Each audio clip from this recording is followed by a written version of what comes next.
Dumelang sanbonani ko gae ebile ke a le amogela mo lenaneong la rona le bitswang Soul Talk mo re kgonang go gololega ga re bua ka dikgang tsa thobalano marato le go ratana. Our program tonight deals with secret sex. Waitimos, ga ona le regto ko ntlong mara ka mo ntle ka mo o ntse o ja le ka mo teng. Everyone knows about it. Watch the bold, everybody's sleeping around, but there are no repercussions or consequences. Don't be fooled, the risks are high. What makes us cheat on our partners and in our relationships? We went out to ask you what you thought about cheating. I cheated on someone. It was not a nice experience. I think 2 years back. Yeah, it's like I didn't have any problem with her, but it's just that I just felt that I didn't get enough, in a relationship. Soul Talk. Ngathi okokuqala ime ngaqala ngakwenza lokho. Then naye wabuyisela ukubi ngokubi. Yabona ezinjalo. Bakile ba cheata kona. So yeah, yona ikile ba battery hakalo because ilang kenitsa mnahane mengata. Soul Talk. Ngaphatheka kabi mangithola umuntu wami uthi uyangijolela kodwa ngingaba nemibuzo engayibuza yena ukuthi kungaya kwenza lokho. Ukucheata akusikho right because ngathola ama-STIs, ngithola i-HIV, ngithole nomntwana ongingamplananga. Yeah. Soul Talk. Joining me today is counseling psychologist Hazel Kurian, Palisa Teche from the Department of Social Development, and Lebogang Letsela from Soul City. Welcome to the show.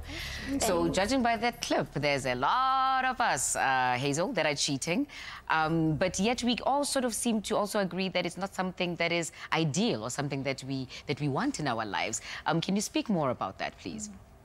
I think just from the clip that we saw, sometimes having an affair or infidelity or cheating, it's almost like an open secret. We know it's happening in our society, and I don't think it's necessarily something that is culture specific. I think it's across the board as well. So sometimes we see our colleagues doing it, our peers, our parents perhaps, and yeah, it becomes a common kind of knowledge and a language. And what are the consequences actually of cheating? That, because they are there, and I think we need to be aware of them. And what are some of the consequences that we deal with? The consequences are pretty devastating. You have your emotional effect that will happen to a person who's being cheated on, and not only that person, but also the person who's also cheating. There's also some kind of effects that happen. Emotionally wise, obviously you would feel unworthy. You would feel betrayed. So for a woman, it would be the ultimate betrayal. But we must also not forget that women also cheat. So it will have emotional effects, which can also lead to your physical. Once you become depressed, maybe you feel you've been betrayed. That's where maybe it lowers your self-esteem, where you feel, oh my goodness, what did she have that I don't have? Why did he cheat? Why is it on me? So what will happen, it can lead to to depression, and depression has also has its side effects. So maybe you can not want to eat, not want to speak. So physically you won't be functioning like you would usually. And obviously there's like huge risk, Lebogang, that have to do with diseases and just being physically well. Please talk us through some of those. I mean, I think one of the biggest things about having more than one sexual partner or cheating is that you put yourself and the people whom you're cheating with at risk of contracting HIV, because a lot of people who cheat don't use condoms. That's just the reality of it. Because when you cheat, it means you have your partner and then you're bringing in somebody else. And the main partner, usually that is where people don't use condoms, because they're like, no, we've been dating, we started maybe using a condom, but over time, no, let's just, have sex. You trust me, but really, that is where the risk is, because if you together and you're thinking you're faithful, has another partner, chances are they may not be using a condom, and a new infection can easily come in, and then all three of you will get to be infected. So, yeah. So I want to ask you then, Hazel, as the in-house psychologist tonight, what are the emotional effects of cheating? And most importantly, is it different for men than it is for women?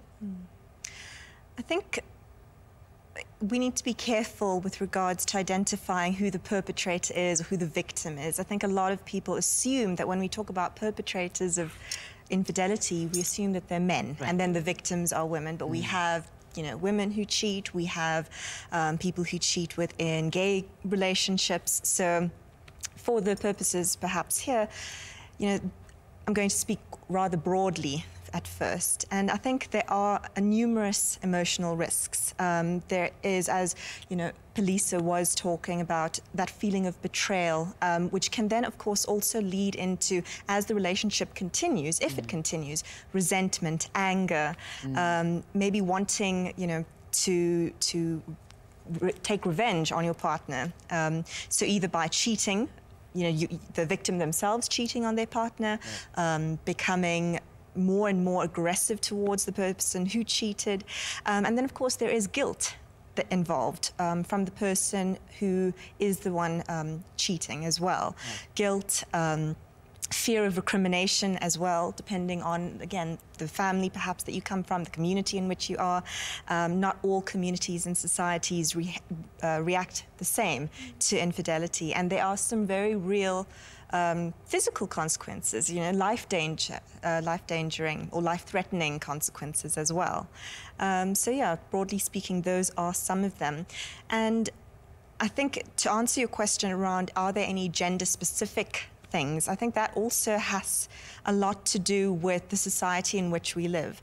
A lot of men assume that they aren't allowed or shouldn't talk about their emotions, and that they need to keep this stiff upper lip and be the man. So don't be apologetic, or, you know, things like that. Akiseki. It means the same thing, basically. Yeah. Akiseki. Exactly, you know? exactly. Right. Okay, well, the question is then that I would have following up on that is, do men and women cheat for different reasons? Lebogang? I think they do. You see, with men, a lot of research, especially if I take it from Soul City, a lot of the affirmative research that we have done generally say people cheat because they are sexually dissatisfied in their relationships. So now if you look at it from a man's point of view, a man may be dissatisfied because they define satisfaction as a woman's vagina being more tight, amazingly, and then if you bring in more sexual positions, then they're going to be satisfied. And for a woman wants more regular sex. They need to orgasm. They need to be they need foreplay. So you see, they define satisfaction in different ways. So therefore, for a man, if they feel the vagina is not tight, they will go out there to get a woman whom they feel, and usually it's a younger woman, because, I mean, if you're young, you haven't had sex, you know, nobody has entered you. So therefore, if they have sex with you, you tie it, they'll be more satisfied. And at the same time, because they are more able to, you know, play around with different styles, a younger woman will not object. They'll be like, no, let's do it, let's try it, it's all fun. So for men, you see, that's where it depends on how they define satisfaction and what they're actually hoping to get out there. For women, a woman, if they're feeling worried, you know, there's trust issues in a relationship, the man is not available, they're not loving them, so they're going to go outside to get a man who's more available. So they'll leave you control and then go out and find somebody who will give them more time, and then come back at home. They don't care if you have time for them or not. They've sorted themselves out. So you see, in as much as it may be sexual dissatisfaction, it shows itself in different ways. And I mean, there's other reasons. If another one got it, they don't communicate. In relationships, you get men and women not communicating about their sexual needs. And you realize that if they actually talk about them. So if a woman is saying, I need regular sex, I need different positions as well, a man wants the same thing. So if they were to actually talk, they would both get the same fulfillment out of a relationship. So what realize, or the main thing that causes people to go cheat is because they're not opening up to themselves.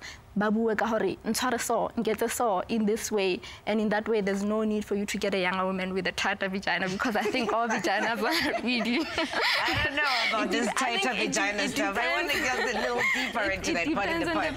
Don't touch the remote when we come back on Soul Talk. Secret sex and its devastating consequences. Soul Talk.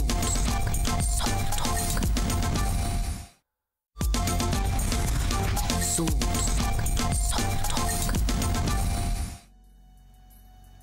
Welcome back. We're talking about secret sex. That's the kind of sex you have outside what is supposed to be a committed relationship.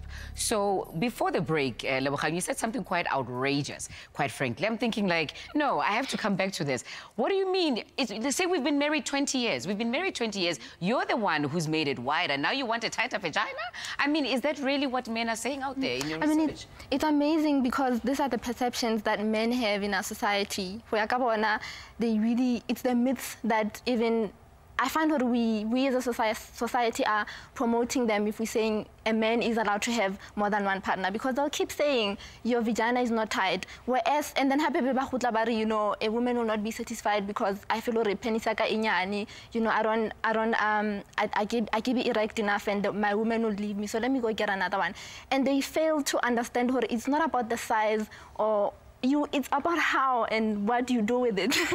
You need to know how and use it well, and you will satisfy your woman. It's really not about the size. So I really feel like they really want the tightness and but how they wet. It's like umeti. So then why can I how to handle? So you see, they are failing to understand if they know how to use it by bringing it in different sexual styles and positions. Right. The tightness, it's not going to be an issue. So is culture then a problem?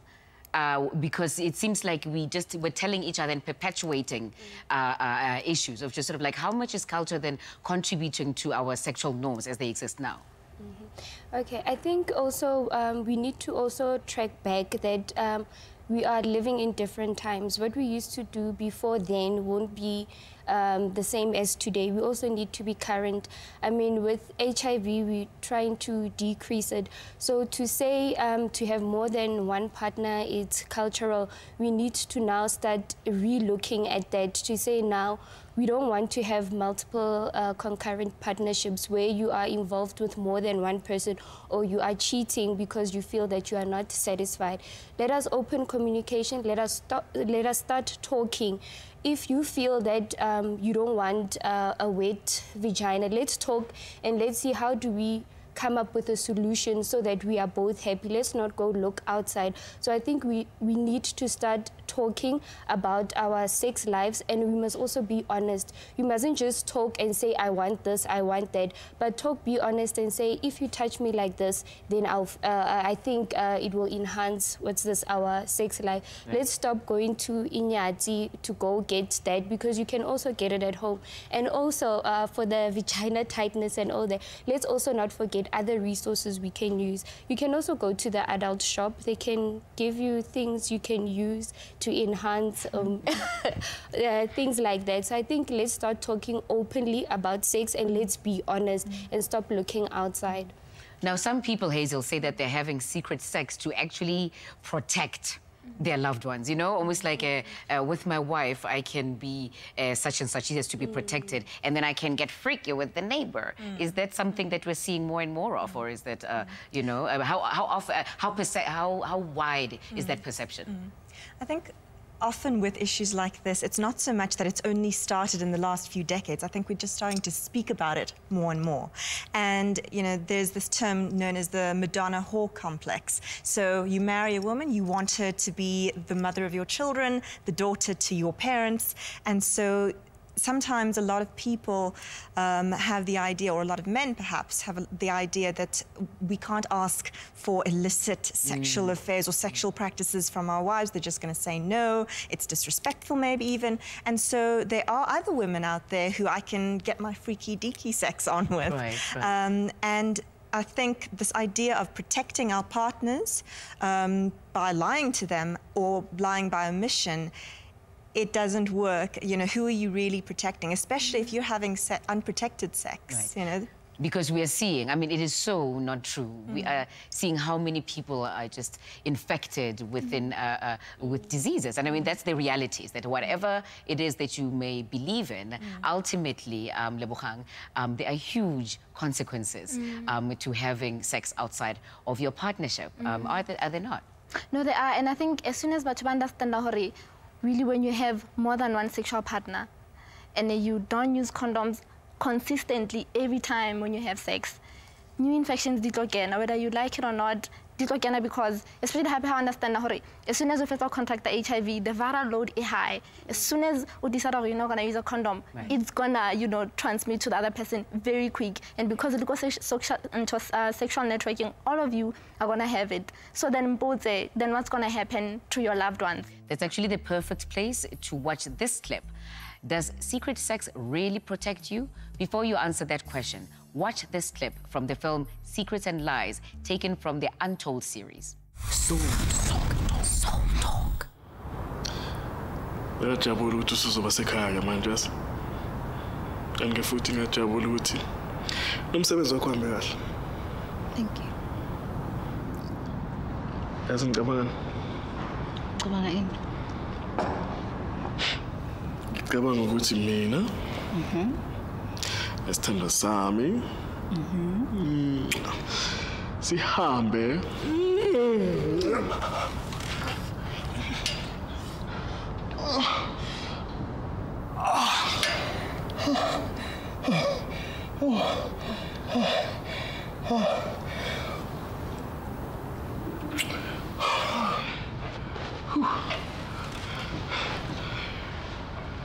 my babes. Utholile SMS yami? Awuyiphendula? Ngicishile. Kanjalo nje. Ufanele wayicima.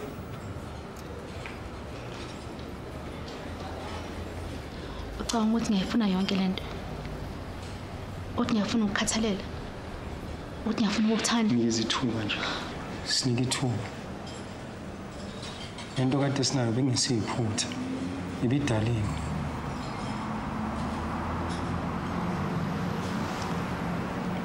Ngishadile Rodney. Angeke ngize ngishiye indoda yami.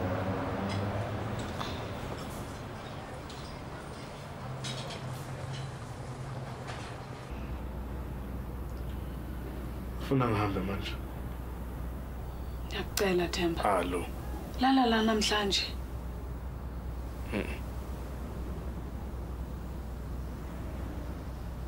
Somtshela nini?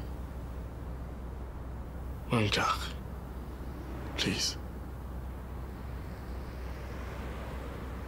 Ngiyasazi futhi sivumelane sami nawe ngithi. Ukuba nolehlano. It's been 2 years, Themba. Hello. Ninjani sis? Siqeda ukuthola impumelelo ya test oyithathile. Ungafika uzongibona kusasa ekuseni. Okay. Bye. Kanjani? Mrs. Mlambo. Indoda yakhe yahlolela igciwane lengculazi. Angicabanga kanjalo. Ziningi izinto ongazenza. Mina ngibona kungcono uqala ukuthatha ama-antiretrovirals. Mntanami, yazi baningi abantu engihlale ngibabona abakulesimo nekusona. Khuluma nomyeni wakho nini? Ubani ubaba? Ngaphakathi bengizizwa ukuthi uThemba uyena ubaba womntwana. Kodwa bengaqinisekanga. Soul Talk. So, why is it culturally acceptable for men to cheat than it is for women? I mean, we've talked about why women cheat versus men, but there is a cultural acceptability that seems to be pervasive. So why is it, Hazel, that culturally it is more acceptable for men than it is for women to cheat? I think a lot of it has to do, again, with societal perception, and some of it also has a basis in anthropology, and that is this idea that men and males need to spread their seed as much as possible to propagate the population. And I think a lot of science, as well as, again, community understanding, has taken on to that it's a natural process, that men cannot be monogamous. So I think it's a part of that. It's also being able to get that support by your peers, whether it's male, and I think also females. You know, going back to the question around tight vaginas, it's not just men who are talking about this and wanting this. Women themselves, you know, it's such a narrative, it's such a normal narrative that women themselves go out to buy pills, apparently, to make your vagina tight. You know, I've heard stories of women bathing in vinegar, you know, because apparently it will tighten the vagina. So a lot of it is around what is acceptable by society. And I think that's one of the big messages that need to go out there. And do you agree, Leboga? I do. I agree a lot, because even from research was coming out, men generally can't control, their sexual urges. And I mean, how we share, but we are human beings. We have control over our behaviors. You cannot tell me because you're seeing a woman in a miniskirt, you're not going to be able to control yourself. So I think people need to choose. We need to now start a culture where you choose what you want to do. You choose how you're going to react when you see things. You need to be responsible. Right. Behaviors totally. And I think another thing, in our past past generations, it was acceptable for a man to have more than one partner. The chiefs, the kings, they would do that. But what was important, good relationships in Olori, there was communication. The partners knew that another woman was coming in. And I think they remained faithful to each other, so you knew that they are protecting each other. But what men do now, and hiding behind culture, no, if a chief, if men in the past were able to do that, I can do that. But they're not telling their other women that I'm actually having inyati. Actually, that's why we call them inyati. If I knew that my partner has another partner, maybe we could talk, find ways of, protecting ourselves. So I think that communication really, in a sense, has to be there for us to run away from culture or start a new culture. Having secret sex is not protecting your loved ones, but may harm them. If you or your partner has secret sex, even if it happens only once, you need to take responsibility and deal with the consequences. You need to use condoms and go for an HIV test. We'll be back after the break. Soul Talk. Soul Talk.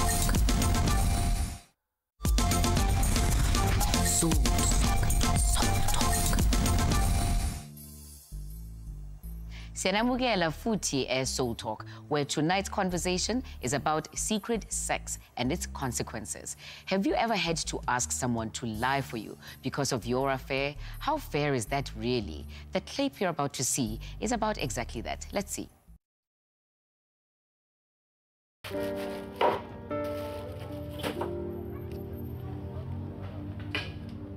Funani lana, I thought I told you not to come here anymore. Come on, ATM. Anamali for wena, man. So ukuthi ngabe lungiuse nje ungulahlelele njengethwe. True, I did not use you. Ngizibengithuna ama feelings for me. So utholile lento efuna ungilahlela le manje. I did have feelings for you, but it's over, man. Kuphelile, man. In that case, ngiyotshela bonke abantu ukuthi kuloko ingenzakala la. Oh, you're threatening me now, huh? Well, it's going to be your word against mine. Ubani uzokubelieve? SMS yakho kugcwele yonke ifoni yami. Ngizababonisa bonke abantu. Bonke.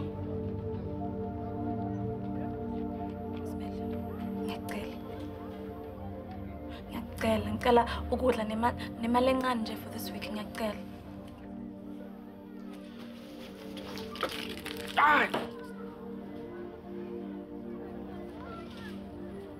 Go and get your groceries somewhere else.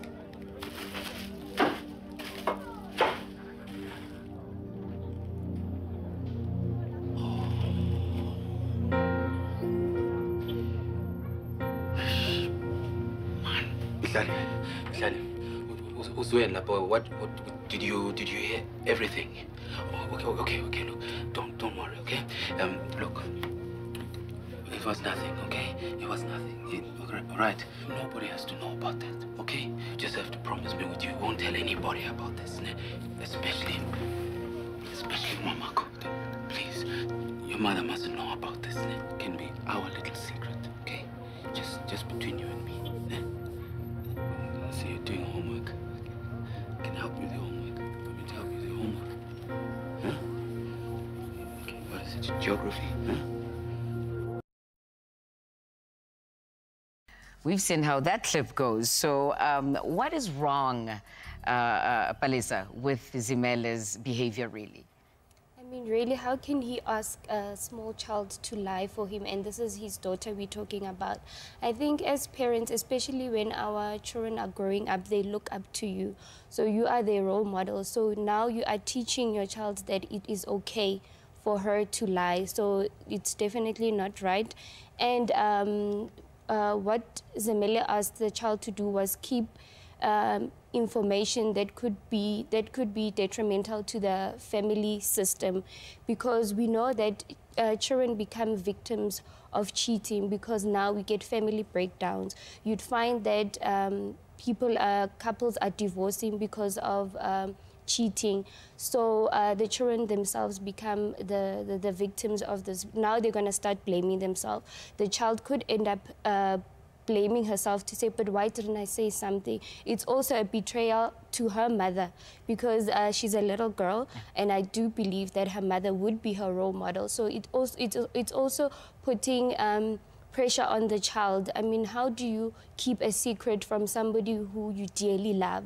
So I think it's very unfair for Zimele to say that the child must keep it a secret. I think it's a lot on the child. It's really too much, actually, to ask of a child. But that's, you know, it's exactly what you say, which I'm sure Hazel would agree with, which is about the guilt. Because you're not only keeping this massive secret, which is really too much for a child to hold, but by not speaking out, you're also betraying your mother or the other person that you're not supposed to tell. So you've got this double whammy. And what does that do for children or to children, Hazel?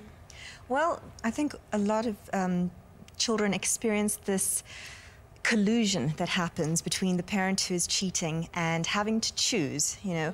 And also, a lot of children are placed in this very difficult position that police is talking about of the guilt that they feel and the responsibility of keeping their family intact. A lot of parents who sometimes are caught out by their children cheating ask them to keep a secret, and the idea is then planted that if we break up, it is your fault. You know, it's your fault if the family breaks down. Right. So there are all kinds of emotional, you know, resentments that build up, guilt, anger, and also I think a clip like this points in this direction that, again, parents are not having open conversations and honest and responsible conversations with their children around sex, around relationships as well, because I think one of the things that children sometimes don't understand is that relationships go through cycles, you know, and an affair or infidelity doesn't necessarily mean that a relationship cannot survive it, you know.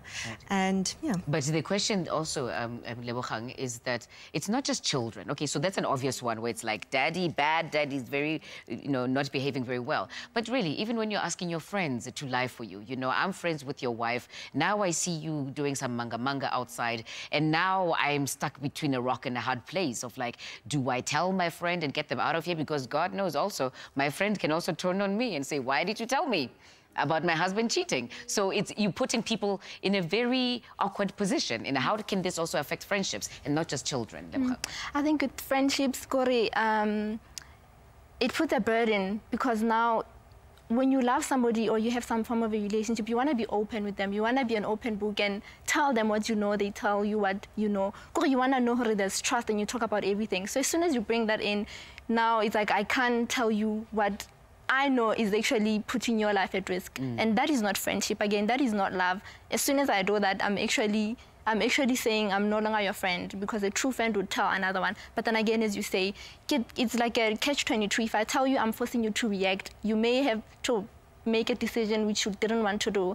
But I think that is where the responsibility comes in. We all need to know, no matter how hard, it's important to know so that you know what demon you're fighting. Right. As soon as you know, you make a choice, it's your life. We need to go back to actually looking at ourselves and make decisions that ultimately protect you, because that way then you're also protecting the person that you love.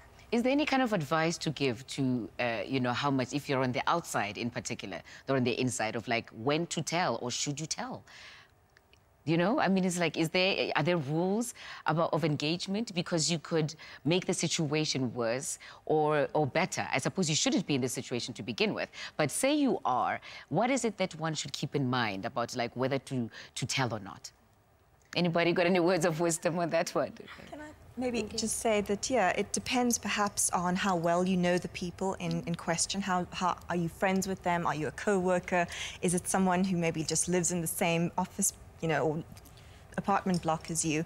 But also, what is it that you've seen, you know? Are you drawing conclusions that you might not, you know, are you assuming that you know the full picture? Right. And I think that, yeah, it really depends on asking those questions. And do you know the person who you want to tell well enough? Because shooting the messenger does does occur. It happens very often, doesn't it? It happens very often. Yeah, well, you know, I mean, like, those are emotional risks. Those are like a very physical risks that are that we expose ourselves to. And it says, can you regain the trust once it's been broken? And we keep talking about communication, but you know, how is it that you could? Is it, first of all, that's the question, is it possible to regain that trust once somebody's betrayed you? Palesa? It is very possible, but it's going to take a lot of hard work. It's going to take a lot of hard work and commitment.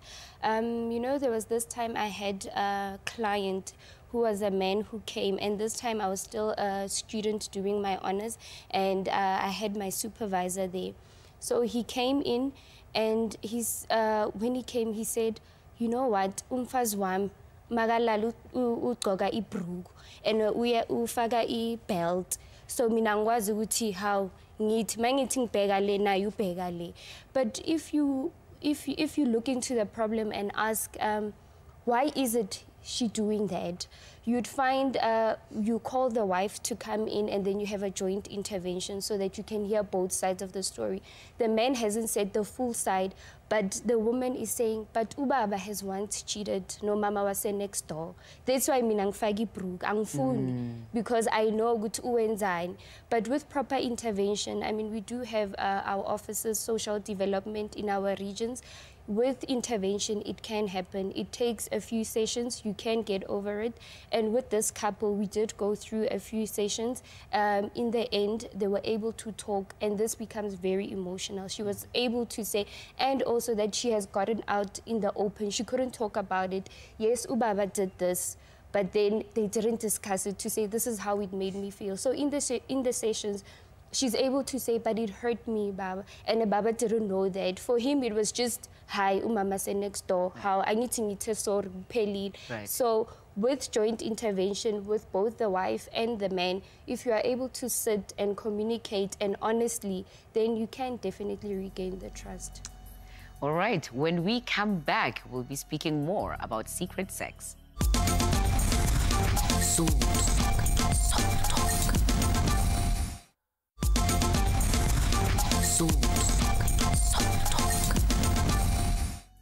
Welcome back to Soul Talk. Being unfaithful means breaking the trust in your relationship.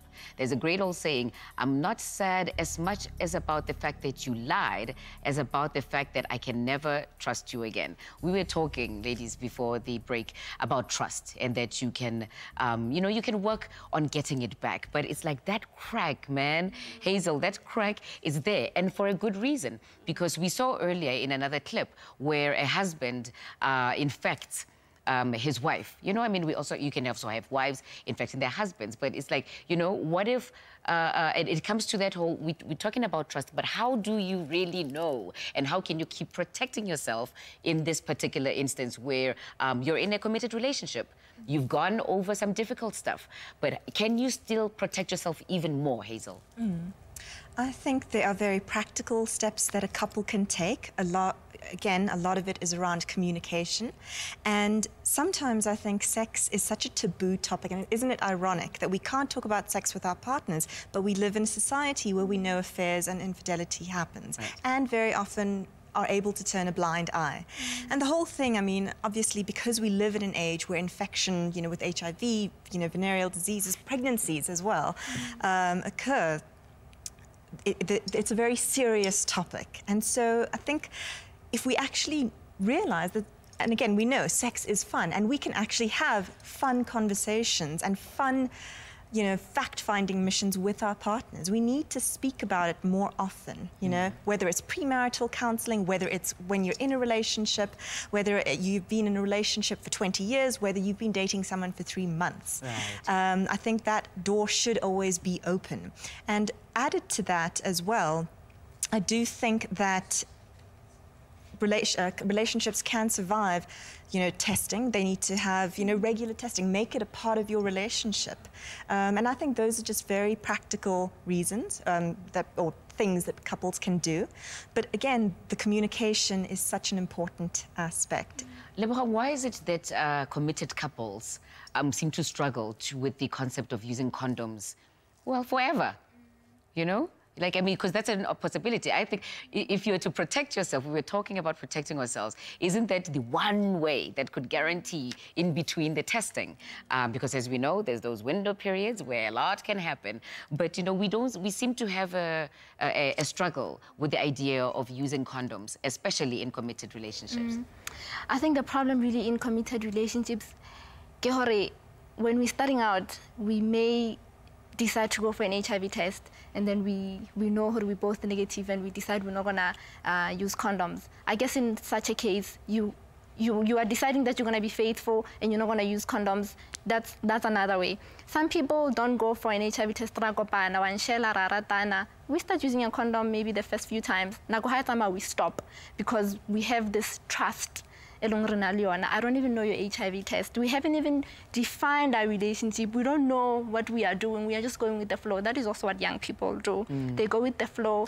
You know, they're at a stage where it's fun. Let's just do things and have fun. Don't come with the commitment. And therefore, they don't use condoms. That is where they're exposing themselves to the infections. But I think in committed relationships, really, it's because they tend to think they trust each other, but they haven't gone for an HIV test, and they haven't even communicated to define this relationship, boundaries to say, I'm not going to stand you having more than one partner. I'm yours, you are mine. Let us decide to stick together. If we use condoms, let us do that. If we not, let us, yeah. But Palisa, isn't the bigger problem that a lot of South African women still don't have the agency that they need in the bedroom? Definitely. And I mean, if you are married, and you've been together for 20, 24 years, how do you introduce a condom now all of the sudden? You know, your husband is when young you know. So I think it becomes very difficult for women. I think people should start making norms for their relationships to say, okay, and also, when you go and test, go also with your partner. Don't go and test alone. So from there, you can also get assistance from your counselors to say, I also need to talk to my partner about HIV and AIDS, its effects, and how do I introduce condoms now that I know there's this HIV and AIDS. So I think it's also important. We've got NGOs in our communities that are funded by government. They do provide basic counseling. If you don't know how to communicate with your partner, they can provide you with that. So I think our communities also need your women also need to start calling their husbands to say, come, let's go there. Let's let's go find out what is it about. Because to talk about condoms in a marriage, it's very difficult, especially for these years you haven't been using it. All of a sudden you want to use it. It's going to be like you the one who's coming with it. Yeah, no. Why do you want to introduce it all of a sudden? So I think use the resources that are there within the community. So, well, then I suppose it becomes difficult then. But you have to ask yourself this question. What are you going to do if you find out that your partner's been cheating or that he or she has lied to you and they have not exactly been truthful, even after maybe having said, oh, Palisa, you know, of course I'm not cheating. You know, because sometimes you ask, it's just like, John, are you cheating? He looks you straight in the eye. Straight in the eye, and he says, like, baby, how can you say that? So what do you do what do you do if you find out that your partner is cheating? When I think, from the research that we've been doing, you get different answers. So some women, in marriages where there's children, women decide to stay there for because the husband is also providing. So you get a sense of, no, stay there, it'll get better. With the younger women, they say, okay, I'm also gonna go cheat. So I'm sorted. I don't have to deal with it. So you get people who are committed to making it work and making it work in a sense that they want to stay in, but they're not talking about it. And those who are then thinking, I'm gonna go outside and sort myself out. But then you also get women barring, you know what? I'm gonna talk to my husband. We're gonna, as Palisa was saying, we're gonna try to make it work. I'm hurt, I'm not happy, but you know what? I'm willing to make it work because So those are some of the ways. But I think people need to make a decision by themselves. If you feel you can forgive the person and work at regaining their trust, by all means, go to all the places where you can get help. There's there's counselors, there's psychologists where you can really get the help and you work at that. But it's a choice that you have to make where you're not pressurized, because ultimately you have to love yourself before you can even love the other person. Yeah. But it's not as easy as that, is it, Hazel? It's complicated. It's super complicated. And my recommendation is to not make any big decisions based on that as you find out. I don't think people can make, I'm going to say, sane or responsible decisions when they're feeling so in an emotional whirlwind. And very often, like Lebo was saying, sometimes what we want to do is retaliate. And, well he or she can do it, I'm going to go do it. I'm going to go burn their car, or I'm going to go and immediately tell their families. Right. And which happens a lot, again. And I think it is it's almost traumatic to hear that. It's disturbing, and it's a very, you go through depression, sadness, anger, and allow yourself that time to be angry. And then, as Lebo was saying, to really decide what is it that you want from the relationship. An affair or infidelity can sometimes be a one-night stand, and it can often be as well in a warm relationship, in a loving relationship. People make mistakes. It's not that every time a person cheats is because they do it on purpose with the intention of hurting their partner. Absolutely. When we come back, where to get the help you need and how to fight back against secret sex. Soul Talk.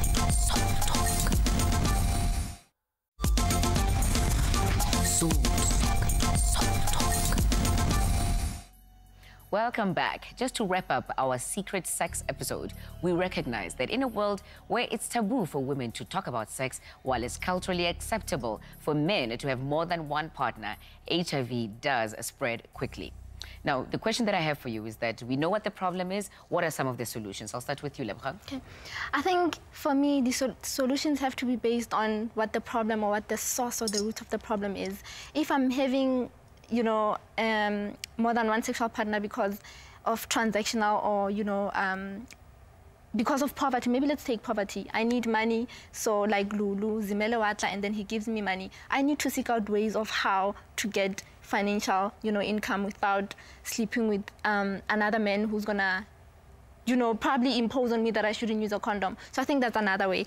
And then how we check out with women who are then having more than one sexual partner because they cannot talk to their partners because it's so taboo for them to bring that in. But where did you learn that and stuff?